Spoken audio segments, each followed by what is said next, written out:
드디어 마지막 영상 수업인 13주차 3교시입니다. 이번 시간에는 자율주행 자동차의 센서처럼 언제나 잡음이 끼어 있고 부정확할 수밖에 없는 현실 세계에서 인공지능이 마주하는 거대한 한계인 불확실성을 어떻게 극복하는지 살펴봅니다. 새로운 정보가 들어올 때마다 기존의 믿음을 확률적으로 끊임없이 갱신해 나가는 베이즈 확률의 원리를 집중적으로 알아볼 텐데요.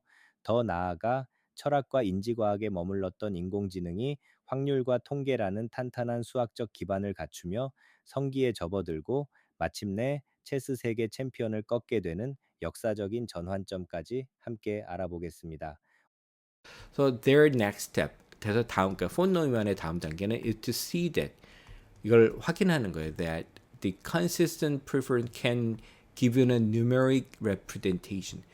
수로 표현할 수 있는지 주어질 수 있는지 보는 거예요. 선호도를 using what I call the utilities. utility라는 거로 불리는 그러니까 utility는 뭐예요? 예, 수로 표현하는 거예요. 뭐든지 the basic idea of the utility. utility의 기본 개념은 뭐냐? Each possible outcome. 모든 가능한 결과는 is associated with a number. 숫자랑 관련이 있다. The larger the number, 숫자가 크면 클수록 the more preferred the outcome, 결과가 더욱더 선호되는 것. For example, we can capture the preferences. 이 선호도를 이렇게 capture, 표현해 볼 수가 있어요. In the first example above, 위에 있는 예, by assigning the utility of the orange. 오렌지의 utility는 to be 3이 되고, the utility of a pear to be 배의 utility는 2가 되고 the utility of apple to be 1. 사과는 1이 되고 since 3 is bigger than 2, 2 is bigger than 1. 3이 2보다 크고 2가 1보다 크니까 these utilities. 이런 utility는 correctly captures our first reference relation. 첫 번째 선호 관계를 잘 잡아내요. Equally well. 또 마찬가지로 we could have chosen utilities. 또 utility를 선택을 했어요. So oranges have a value 10. 오렌지가 10, 배가 9, 그다음에 apple have value 5.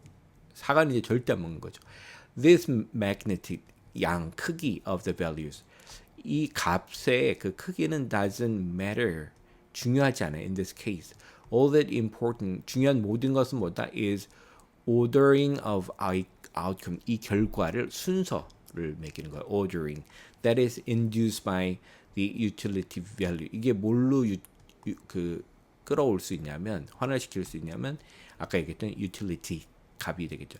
Crucially 중요하게 it is only possible to represent preference via numeric utility values.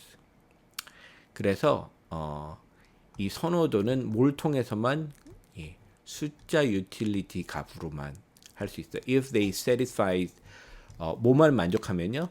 consistency constraint 조건인데 일관성 조건만 맞으면 됩니다. 위에 봤던 see if you can assign numeric values to apple, orange, pear in order to represent the example with the inconsistent preferences of 위에 비일관적인 선호도를 갖고 있는 얘를 이 값으로 할 수가 없어요. 값이 뭐 계산이 안 되죠. 예. 그래서 the sole purpose of using utility value to represent preferences. 그래서 이 선호도를 나타내기 위해서 utility 값을 사용하는 목적 한 가지 목적은 뭐냐면 is that it reduces 줄여요 the problem making the bad choice reduce죠 reduce 가장 좋은 선택하는 문제를 뭘로 줄여버릴 수 있냐면 a mathematical calculation 수학 계산으로 바꿀 수 있어요. 값으로 바꾸고 수학 계산. 예. 그래서 our agent 우리 에이전트는 choose an action 행동을 고를 수 있는데 whom outcome maximize the utility. utility 값을 maximizes 최대한으로 많은 결과를 가진 행동을 고르면 되는 거죠. 우리를 위해서. Which is the same as saying that 이렇게 말하는 거가 같은 거예요. 앞에 있는 which는 that it choose an action 이 행동을 골라 in order to bring about our most preferred outcome 우리가 가장 선호하는 결과를 만들어내기 위해서 그 행동을 선택한다고 하는 것과 같아요. 값이 제일 큰 걸 고른다는 것. Problems like this, 이런 문제들은 are called optimization problems. 최적화 문제라고 부르고요. Has been extensively studied in mathematics. 수학에서 광범위하게 지금 연구가 되고 있습니다. 그래서 unfortunately, 불행하게도 most choices are trickier than this. 이거보다는 좀 더 trickier, 복잡해요. 까다롭고. Because they involve uncertainty. 그러니까 불확실성이라는 게 있습니다. 세계는 수학만으로 해결할 수 없는 불확실성이 있죠. Settings of choice under certainty. 그 불확실성의 안에서 선택을 한다는 이 조건들, 환경, 설정들은 deal with the scenarios. 이런 시나리오를 다루게 되는데 where actions have multiple possible outcomes. 어떤 행동을 하면 다양한 결과가 나올 수도 있고 so all we know about these outcomes. 이런 결과들에서 아는 무엇인가는 뭐냐면 the probability that each will be 각각의 것이 결과로 나올 수 있는 그죠 확률뿐이 없는 거죠. 그러니까 꼭 하는 게 아니라 확률적으로만 볼 수밖에 없습니다. To understand what I mean by this, 이걸로 내가 이해하는 바는 이해하려면 to look at the scenario in which your agent had to make a choice between two options. 그러니까 이 시나리오를 한번 보는데 거기에서 여러분의 에이전트가 두 가지 옵션 중에 하나를 선택을 해야 되는 경우 이 시나리오가 있습니다. 옵션 1, a fair coin tossed. 이 fair는요 이제 동전이 흠이 없어야 돼요. 항상 똑같이 앞뒤가 나올 확률이 똑같아야 되는 거. 흠이 없는 그 동전을 던지고 그리고 이게 위가 앞이 나오면 에이전트가 뭘 받아요? 4를 받고 4달러. 그리고 뒤가 테일이 나오면 에이전트가 3달러가 받아요. 옵션 2는 이 동전이 던졌는데 이게 위가 나오면 your agent는 6달러를 받고 그다음에 그 뒤가 나오면 에이전트는요 빵원을 받습니다. 빵달러. So which option should you agent choose? 뭘 골라야 될까요? I claim that option is a better choice. 옵션 1이 더 좋아요. Why? 왜요? Exactly is it better? 더 좋을까요? To understand why this, 왜 이런지를 이해하려면 we need to concept called the expected utility. 앞에 utility라는데 기대 utility 값에 대해야 됩니다. The 기대 utility 값의 이 시나리오의 기대 utility 값은 is 어떤 utility냐면 would be received on average from this scenario. 이 시나리오부터 평균적으로 받을 수 있는 게 되는 겁니다. So consider option 1. 옵션 1을 한번 보죠. The coin we are tossing. 우리가 던지는 동전은 if fair, not weighted. weight는 무게를 좀 더 주는 거예요. either head or tail. 꼬리나 앞면이나 뒷면에 어떤 무게가 똑같이 되어 있는 거죠. So we would expect heads and tails come up on average equal number of time. 똑같은 수로 평균적으로 그 동전의 앞이나 뒤가 다 똑같이 나온 거예요. Heads half the time. 그 횟수 중에 반이 그 위에 앞면, tails half the time. 반은 동전 뒤. 또 half the time 그 반 정도는 your agent will receive $4, 4달러 받고 평균적으로 반은 it will receive 3 on an average. 그래서 평균으로 보면 therefore 그러므로 the amount you expect on from option 1. 옵션 1부터 여러분이 받을 수 있는 양은 would be therefore 0.5 곱하기 0.5 0.5 곱하기 4 0.5 곱하기 3이니까 3.5달러가 되겠죠. This is the expected utility of option. 이 옵션의 기대 utility 값이라고 볼 수 있습니다. So, of course, 물론 if you choose number one, option 1, 여러분이 옵션 1을 고르면 in practice it would never actually receive $3.50. 3.5달러를 실제로 받는 건 아니에요. But if you have the opportunity to make the choice enough time, 그죠? 확률은 한두 번이 아니라 계속 할수록 그 분산에 의해서 확률적인 그 평균값이 실제 모델하고 맞죠? 충분히만 하면 이 길에 나오죠. You always choose option 1. 그래서 네가 항상 옵션 1을 걸으면 then average 평균적으로 you receive $3.50 each time you make the choice. 이 선택을 하자마자 3.5달러를 받는 거예요.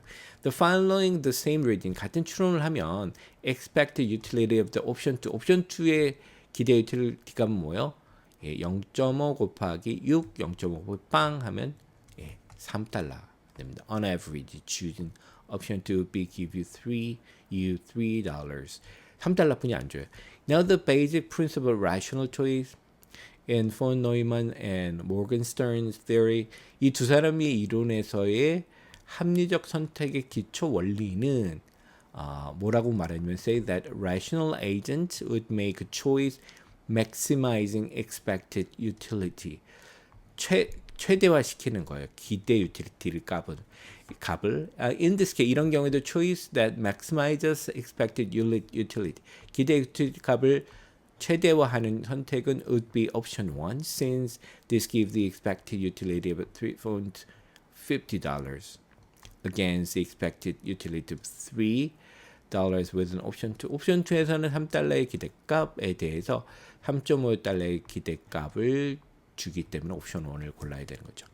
Note that 이걸 주목해 보십시오. The option 2 offers 뭘 제공하냐면 the tantalizing possibility of getting 60. 약간 간지럽히는 이런 뜻이죠.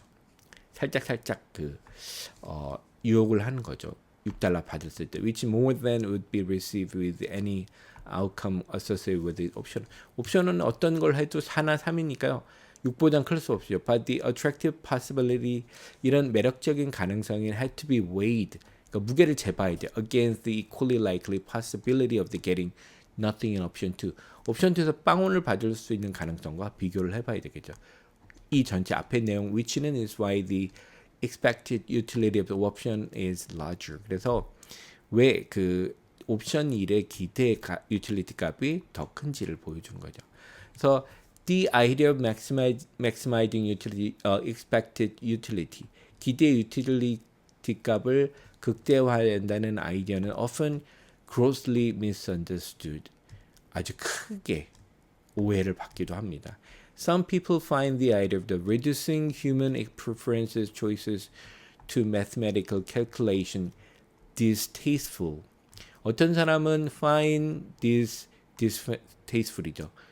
자기의 취향이 안 맞다고 생각해요. 뭐냐면 인간의 선호도나 선택을 수학적 계산으로 한다. 이거 너무 비인간적인 것처럼 보죠. This distaste, 이런 불쾌감은 arise from mistaken belief. 약간 그 착오를 한 거, 착오된 그 믿음이라고 할 수 있는데 뭐냐면 utilities are money, utility theory is in some selfish. 그래서 이 utility라는 게 돈하고 똑같은 거고 이 utility 이론이라는 거는 어떤 의미에서 이기적인 것이다. Since presumably an agent that maximizes expected utility must be acting only for itself. 왜냐하면 이 에이전트가 그 기대 유틸리티 값을 최대화하려는 에이전트가 자기 자신을 위해서 뭐 행동할 것 같은 너무 그 인간적인 모습을 씌워서 보는 거죠. But utility is nothing more than a numeric way of capturing preference. 이 선호도를 잡아내려고 하는 수적인 방법 이상일 건 아니에요. The von Neumann and Morgenstern theory, 이 두 사람의 그 이론은 is completely neutral. 이건 중립이에요. 뭐 이런 걸 옹호하거나 하는 게 아니라 with respect to what individual preferences are or should be. 어떤 사람의 선호가 어떤 거에 되는지, 어떤 거가 되어야만 한지 이런 거에 대한 neutral. 신경 쓰지 않아요. 그냥 중립이고 아무 말도 하지 않습니다. The theory copes equally well with the preferences of angel and devil. 이 이론은 잘 대응해요. 똑같이 악마의 선호도나 천사의 선호도나 악마의 선호. 이거 뭐 선악의 문제가 아니라는 거죠. If all you care about is other people. 여러분들이 이제 정말 신경 쓰는 게 아니라 다른 사람들이라면 that's fine. 그것도 좋습니다. If your altruism captured in your preference, 여러분의 그 박의 정신, 뭐 이타심 이런 것들이 선호도에 다 포함돼요. 숫자적으로. Utility theory will work for you well just as it does for the most selfish person in the world. 이 세상에 가장 이기적인 사람의 하는 것만큼 여러분들을 위해서도 잘 작동합니다. 그러니까 이런 선호도를 숫자적으로 하는 게 무슨 가치가 있는 게 아니라 다 선악 이런 것들도 다 가치로 환산시켜서 계산이 가능하다. By 1990, 1990년까지 the idea of AI as a paradigm building agent would act rationally on our behalf with rationally defined according to von Neumann and the Morgenstein model. 이렇게 좀 기네요. 그러니까 AI에 대한 생각인데요. 이게 뭐냐면 에이전트를 이제 AI를 만드는 패러다임으로 보는 거죠. 그래서 이런 아이디어가 이건 에이전트를 설명해. 어떤 에이전트를 만드느냐면 합리적으로 행동하는 거, 우리를 위해서. 그 다음에 어떤 합리성을 갖고 행동하냐면 그 폰 노이만과 모건스타인의 모델에 맞춰서 행동하는 그것들이 has become a new orthodoxy in AI. AI의 새로운 이제 정통이 된 겁니다. Remains so today. 오늘날에도 이 에이전트의 개념은 아주 중요합니다. If there are any common theme that unites various strands of contemporary AI, 그래서 이 만약 뭐가 있다면 공통 주제죠. 묶는 겁니다. 모든 다양한 이 종류 strand는 뭐 변종 그러니까 하나의 종 안에서 갈라진 걸 strand라고 하죠. 이 현대 AI의 이 밑에 있는 모든 변종들 이런 것들을 묶는 게 이거예요. 에이전트라는 개념. It is this. 이게 바로 이거다. Inside almost all AI systems today. 오늘 모든 AI 시스템 안에는 there's a numeric utility model. 그러니까 숫자 유틸리티 모델이 있습니다. 이건 뭘 표시하냐면 representing the preferences of the user. 유저의 선호도를 표현하는 거예요. And the system. 이 AI 시스템 will try to maximize expected utility.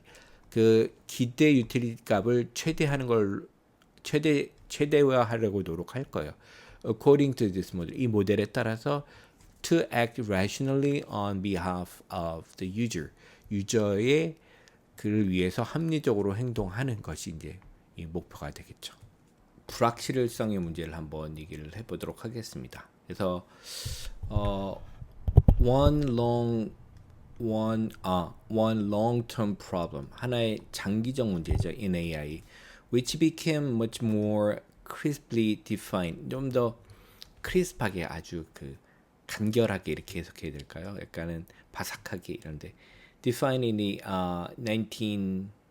1990년대에 정의된 그 문제는 that of dealing with the uncertainty, 뭐냐면 불확실한 걸 어떻게 할 것이냐랍니다.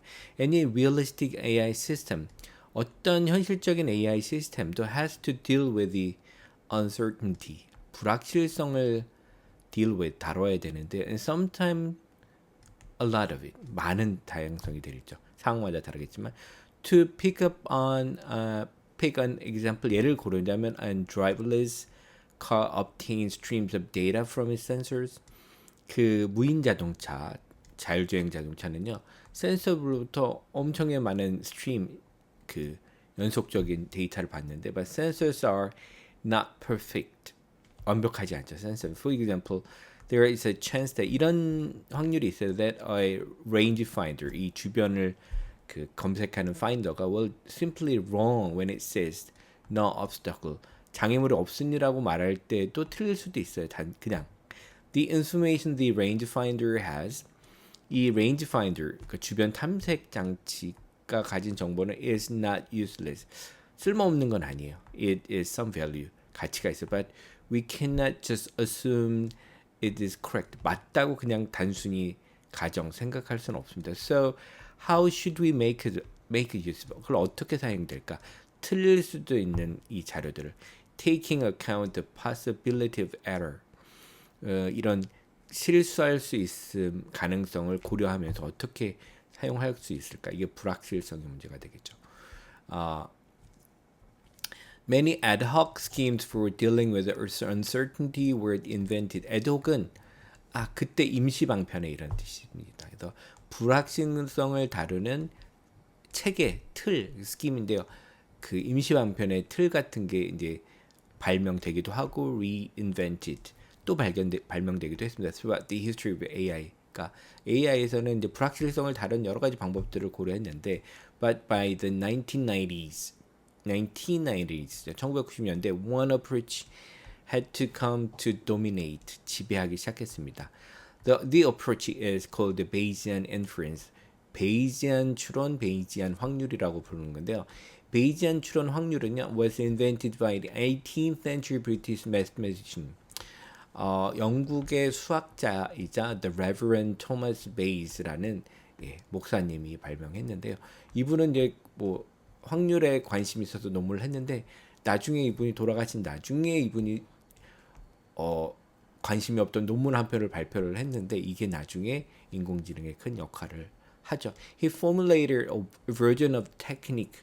이 기술의 하나의 버전을 발견했습니다. Now we call the Bayesian theorem. 베이지안 공리 뭐 이렇게 뭐 이론이라고 할게요. 안에는 honor, 근데 베이지의 이름을 부르는데요. 그래서 베이지안 inference라고 부르죠. It concerns with how should rationally adjust our belief in the presence of new information. 새로운 정보가 있을 때, in presence 할 때, 우리 신념, 우리 신념이라는 건 뭐냐면 우리가 외부에 를 파악하고 있는 데이터들을 통해서 파악하고 있는 상태가 신념이에요. 그걸 어떻게 수정해야 될지 합리적으로 보여줍니다. In the case of the driverless car example, 무인 자동차의 경우에서 the belief, 이 신념, 외부에 대한 우리의 신념은 relate to whether there is an obstacle in front of us. 우리 앞에 장애물이 있는지 없는지에 관련되어 있는데, new information is the sensor data. 그래서 새로운 정보는 이제 센서 데이터가 되겠죠. Apart from anything else, 다른 것보다도 Bayes theorem is interesting, 흥미로워요. It highlights how poorly people cope with the cognitive decisions involving uncertainty. 불확실성을 포함한 인지적인 결정을 다루는데 사람들이 얼마나 잘 못하는지를 보여줍니다. To better understand this, consider the following scenario. 요 시나리오를 한번 보면 되는데, 시나리오 is a pretty standard one. 이게 되게 표준적인 건데, invented long before the 2020 pandemic. 우리 그 코로나 바이러스 이전에 발명됐는데, 이게 간단하게 얘기하면 deadly new flu virus. 그 flu 바이러스가요, 그 독감 바이러스가 아주 치명적인 게 1000명당 1명의 감염이 되고요. Test for the flu developed. 이 플루에 대한 테스트가 개발이 됐어요. is 99% accurate. 99%가 정확해요. On a whim, 그냥 갑자기 드는 마음에서 그냥 테스트를 해봤어요. 근데 it comes up positive. 양성이 나왔어요. How concerned should you be? 이거 얼마나 걱정이 될까요? 그러니까 1000명당 1명이 죽는다는데요. 그러면 at the first test came back positive. 양성으로 돌아왔을 때 결과가 I think is safe bet that most people would extremely concerned. 내가 안전하게 장담하건대 대부분 사람들은 극단적으로 걱정하죠. 왜냐하면 1000명 중에 한 명은 걸리니까 그 아주 치명적이니까. After all, the test is 99% accurate. 99%가 정확해요. So ask what the probability was that you had the flu after the positive. 양성 다음에 걸릴 확률에 대해서 이제 물어봤는데, I suspect most people say 0.99. 그래서 according to the accuracy test, 그러니까 0.99% 걸렸을 거라고 생각을 하는 거죠. In fact, the answer is hopelessly wrong. 그냥 가망 없이 그냥 틀렸습니다. You would 절망적이죠. You would only have about 1 in 10 having the flu. 여러분은 10의 1 정도의 확률이에요. flu. 이게 마치 99% 걸린다고 했지만, so what is going in here? 뭔 일이 일어나는지 한번 볼게요. Imagine that we select 10 people at random. 1000명을 골랐어요. 1000명을. 예, 1000명을 치고 give them flu test. 실험을 해요. 그 테스트를 해봐요. We know that only one person in this 그 1000 will actually have a flu. 1000명 중에 한 명만 걸리는 거죠. 이게 1000이라고 하면. So let's assume that in our test, this is the case. The one person had the flu and 999 don't. 한 명 빼고는 안 걸리는 거죠. 근데 첫 번째, let's consider the poor soul who had the flu. 불쌍한 영혼. 이 플루에 걸린 생각해 보자. Since the test 99 accurate, 99% 정확한, it correctly identified someone who actually flew 90% of the time. 그때 99%를 갖고 있는 사람을 확인할 수 있어요. So we can expect test to come out positive, probably 099. 그 0.9% 확률을 가지고 이 테스트가 음성이 나올 거라고 생각을 할 수 있어요. Now think about the lucky 999 souls who don't have the flu. 플루를 가지지 않았다는 그 999명의 영혼을 한번 생각해 보죠. Now again, test is 99% accurate. 99% 정확하니까, so we will misdiagnose someone who doesn't have the flu about one time in every 10 test. 그래서 이 플루를 가지 않은 사람을 오진을 할 수도 있어요. 100번 중에 한 번. So we are testing 999 people who don't have the flu. 플루가 그러니까 그 독감이 없는 안 걸린 사람 990명을 테스트하면, so we can expect something like 9 or 10 of this test come out back positive. 그러면 9에서 10%는 여기서 이제 9에서 10%니까 이걸 이제 1000명 999명이니까요. 거기에 1%면 9명에서 10명 사이는 잘못된 거죠. 다른 말로 하면 about 9 or 10 of these people can be expected test positive for the flu even though they have it. 그 걸리지 않아도 10에서 9명일 수도 있습니다. So if you test 10 people for the flu, you can expect about 10 or 11 of these tests to come out positive.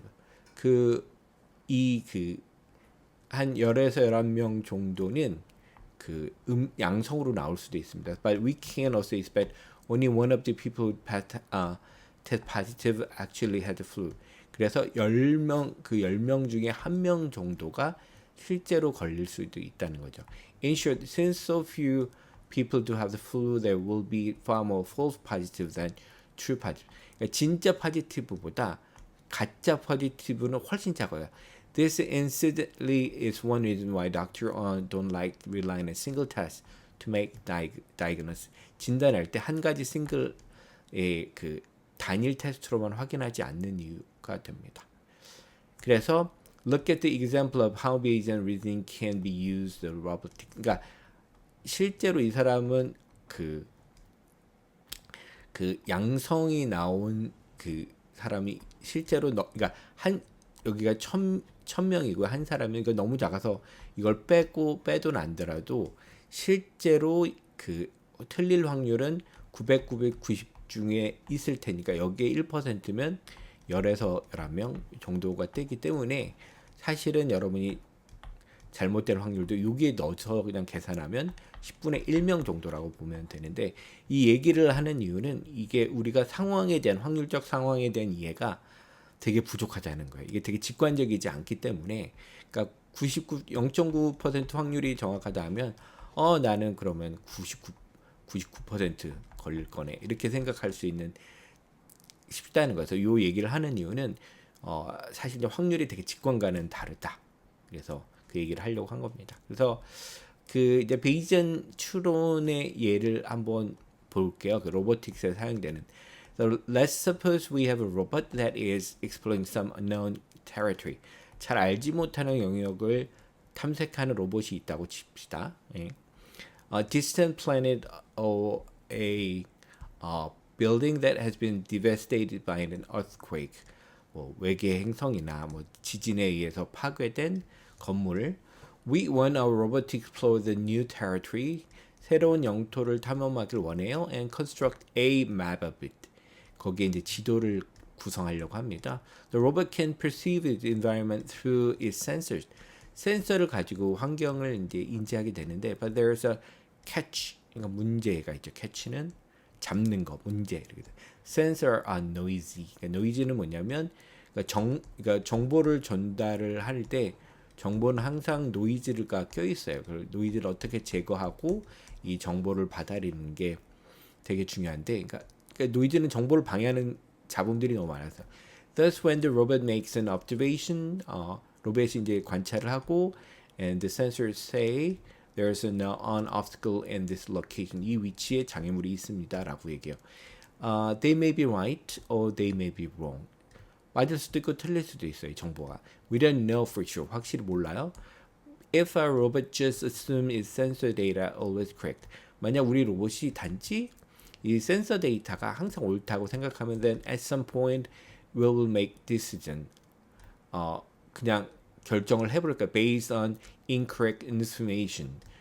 잘못된 정보에 기반해서 결정을 내리고 될 거 in a crash into an obstacle. 장애물과 충돌을 하게 될 것이죠.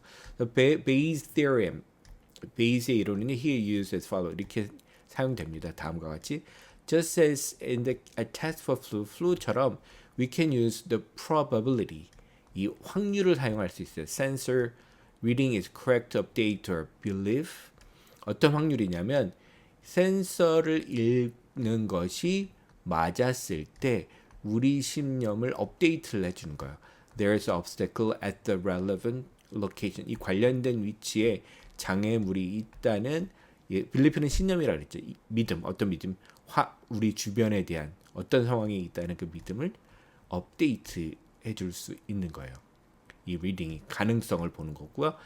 By making multiple observations, 그러니까 그 다수의 관찰을 해서 we progressively 점차적으로 refine our map. 그러니까는 refine은 그 약간 세밀하게 정지하는 거예요. A map of 정교하게는 environment. 그러니까 확률적으로 더 확률을 높여가면서 환경을 찾아 나가는 거죠. And over time 시간이 지남에 따라 we become increasingly confident about where the obstacles are. 장애물이 어디 있는지에 대해서 점차 더 확신을 갖게 되는 겁니다. 그러니까 옛날에는 확률을 계산하는 모체가 외부에 대해서는 객관적으로 보고 했는데 지금은 이제 베이지안은 뭐냐면 외부에서 들어오는 것 자체가 하나의 확률적인 값을 끊임없이 바꾸는 거예요. 그래서 자기 자신의 외부적인 확률을 측정하는 자신을 끊임없이 확률적으로 변경시키면서 외부의 내용을 안으로 끌고 들어오는 거다. 인간도 어떤 일단 인지과학 책에서 보면 사실 인간의 진화도 외부 환경을 이 베이지안 모델에 따라서 외부에 있는 변화되는 확률을 내 안으로 받아들여서 자기 자신의 어떤 존재론적인 확률을 높이면서 진화를 해왔다 이렇게 설명하는 것도 있습니다. 그래서 Bayes' theorem is important, 중요해요. Because it gives us a right way of handling imperfect data. 그러니까 데이터가 틀려도 돼요. 이 데이터는 끊임없이 나한테 들어오면서 끊임없이 나를 바꿔가면서 외부와 어떻게 보면 의사소통을 하는 방법이기 때문에요. 이게 계속 들어오면서 외부를 좀 더 노이즈를 빼고 정확한 정보로 정확성을 높일 수가 있습니다. 그래서 we neither discard data nor accept it without question. 데이터를 버리지도 않고요. 질문하지 않고 그냥 받아들이지 않습니다.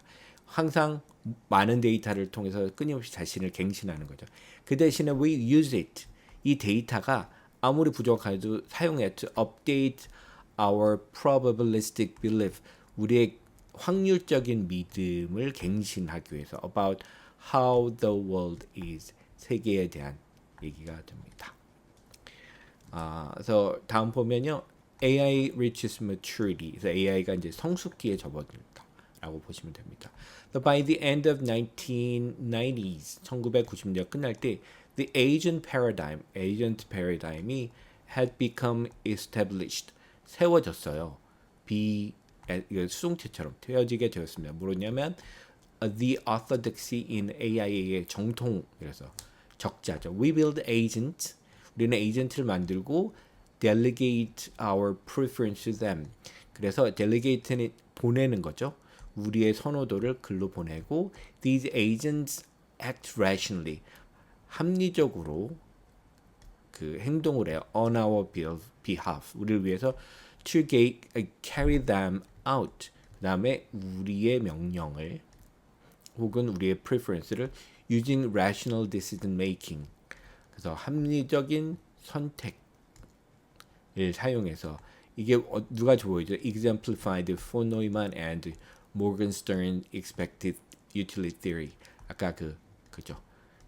기대 효용 혹은 기대 utility theory가 예로 보여준 것처럼 and these agents 그런 에이전트들은요 rationally 합리적으로 manage 관리를 해요. 뭘 관리냐면 their belief about the world using Bayesian reasoning. 그러니까 베이지안 추론을 사용해서 세계에 대한 우리의 신념을 끊임없이 관리해 바꿔가죠. 바꿔가고 This was not general AI. 이것도 역시 일반 인공지능은 아니고 it didn't give any roadmap for how to get to general AI.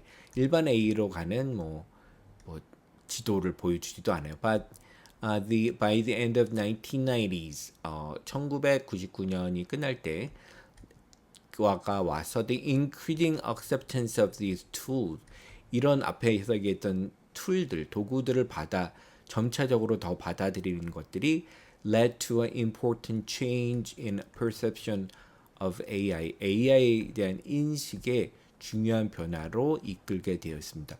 Within the AI community itself, AI 공동체, 연구 공동체 안에서도 for the first time 이거 처음으로 it was really felt like 이제 느껴졌어요. like 뭐뭐처럼 we are not just groping in the dark. 그러니까 더듬더듬 다닌다는 거죠. grope는.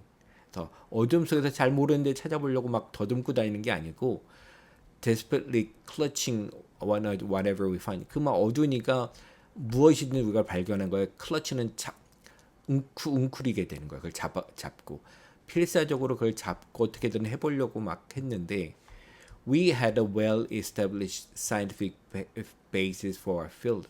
우리는 잘 이제 세워진 정통적인 잘 만들어진 이제 과학적인 근거를 갖게 됐어요. 우리 AI 분야에 one was firmly grounded in the respected and proven technique.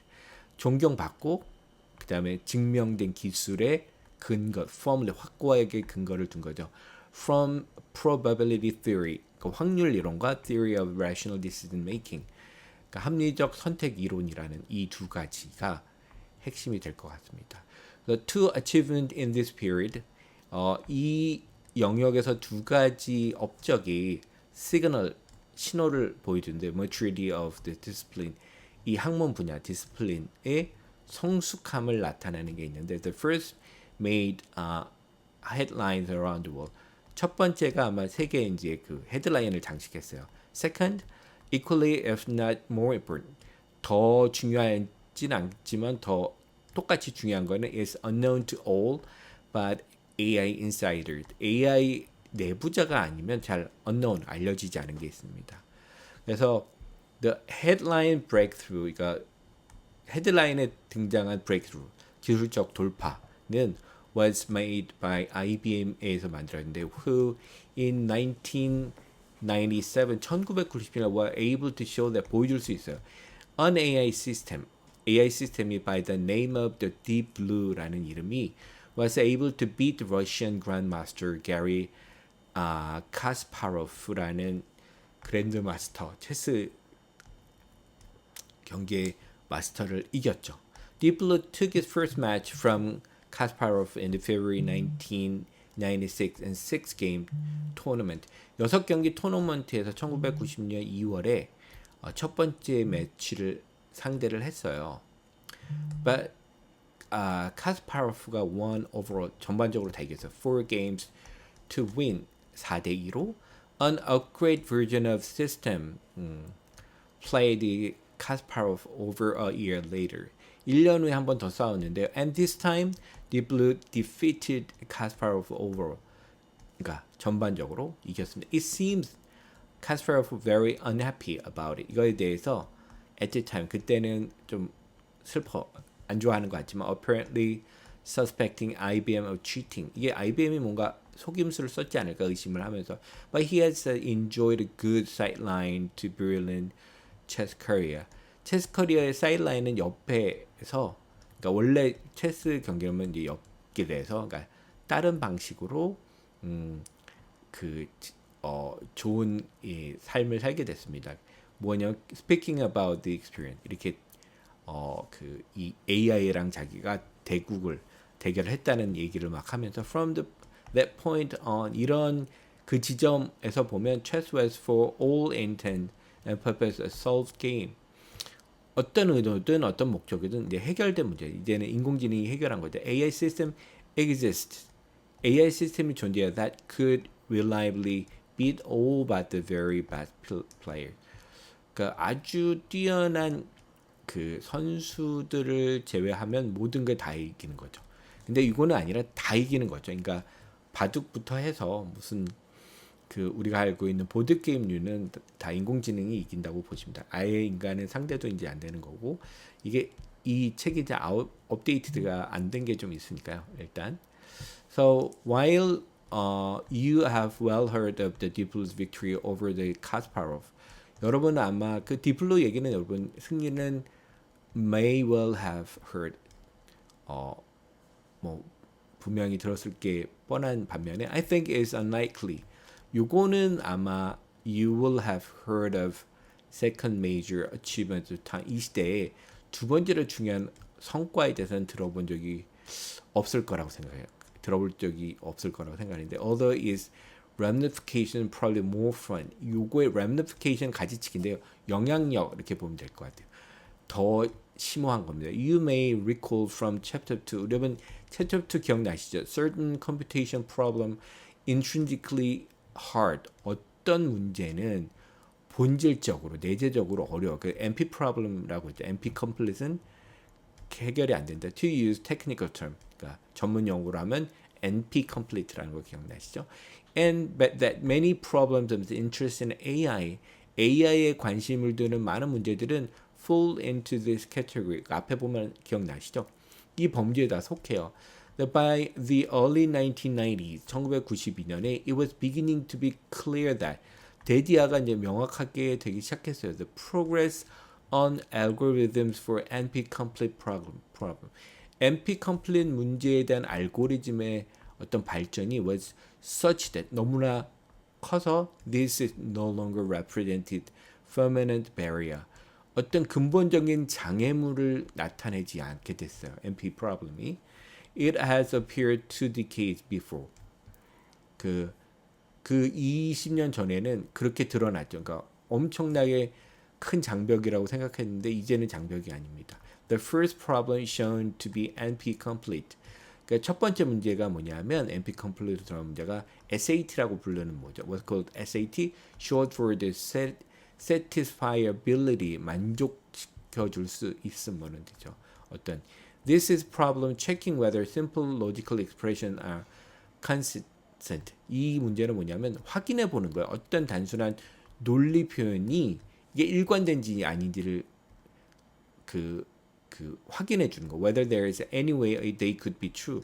이 논리 표현이 이게 사실일 수 있음을 확인할 수 있느냐 알고리즘이 set as most fundamental of all NP-complete problem. 이 SAT가요 그 NP-complete 문제 중에 가장 근본적인 거예요.